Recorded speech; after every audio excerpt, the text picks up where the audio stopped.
Bonjour à tous et bienvenue sur boursicoté.com pour cette nouvelle analyse technique Forex, matières premières et crypto-monnaie. Et donc on confirme ici la rupture des 1.1615 en direction de la prochaine zone d'objectif. Donc c'est une zone qui était déjà connue, la zone ici des 1.1760. Donc on valide ici la poursuite du mouvement. D'un point de vue technique, c'était relativement clair puisqu'il y avait beaucoup de contacts ici sur la bolle supérieure. On est juste venu chercher ici la moyenne mobile 20 exponentielle qui agit comme support, ainsi que cette zone ici des 1.1480. Donc on est venu ici sur cette zone de test et je vous indiquais qu'en cas de rupture, eh bien, on pouvait valider donc la prochaine zone de résistance. On y est presque, donc signal de continuité.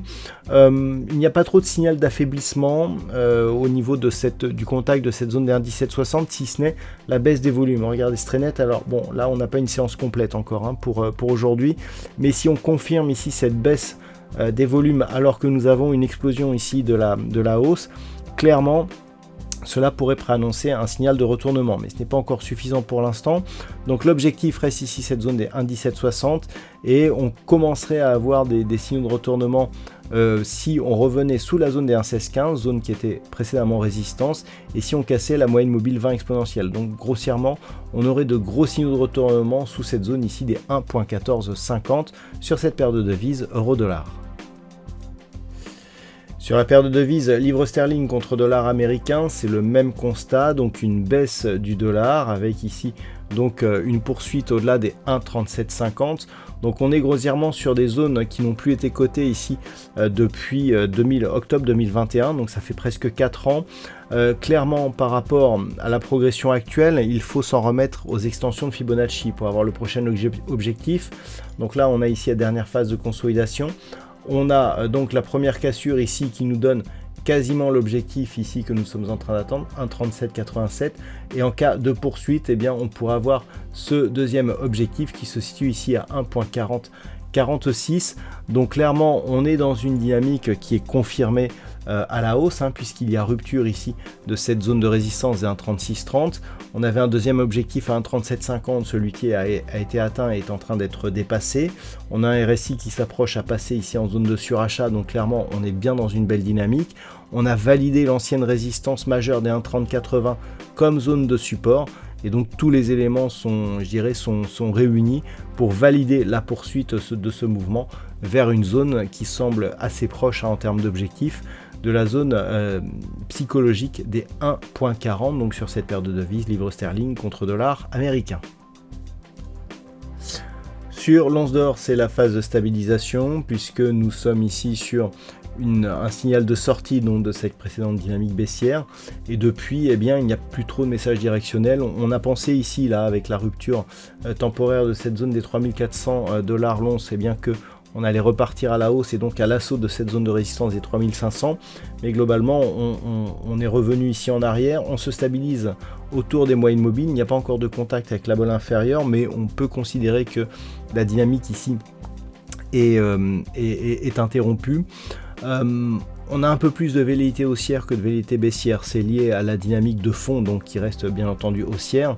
Si on prend ici l'amplitude maximum que nous avons sur cette phase et que l'on applique les retracements de Fibonacci, on voit que au final eh bien, la phase de consolidation n'est pas venue chercher beaucoup plus loin que le retracement ici à 38,2%, ce qui nous indique que pour l'instant, on reste ici dans cette phase d'oscillation, donc de consolidation, mais que globalement, même en restant ici au-delà des 3290 $ l'once, on reste dans la zone 0,236 après avoir marqué un test sur la zone de retracement à 38,2, ce qui nous indique qu'on est plus dans une phase de continuité haussière que dans une phase de retournement pour l'instant. Donc, on va surveiller cette zone des 3290. Si les cours remontent ici et remarquent un contact avec la bolle supérieure, donc sur un niveau proche ici des 3430 $ l'once, eh bien on confirmera cette petite priorité haussière et on validera totalement celle-ci en cas de rupture et donc d'inscription de nouveaux records sur le métal jaune, donc au-delà des 3500 $ l'once.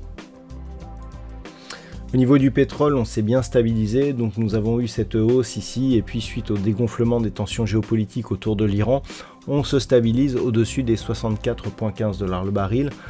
Cette zone ici était une zone attendue, donc clairement on se stabilise autour de celle-ci. Globalement, ça reste haussier tout de même, puisqu'on peut constater donc cette forte attaque ici sur la bolle supérieure et des cours qui reviennent en consolidation au niveau des moyennes mobiles. Donc pour l'instant, ça reste haussier, même si la dynamique est un petit peu retombée. Tant que l'on ne recasse pas ici cette zone, voire même la zone ici des 62 $ le baril, eh bien, il n'y aura pas de remise en cause de cette tendance. Donc même ici, sur cette phase de consolidation temporaire, on peut considérer que l'on reste dans une dynamique positive et haussière avec comme objectif un retour possible ici sur cette zone des 77,50 $ le baril.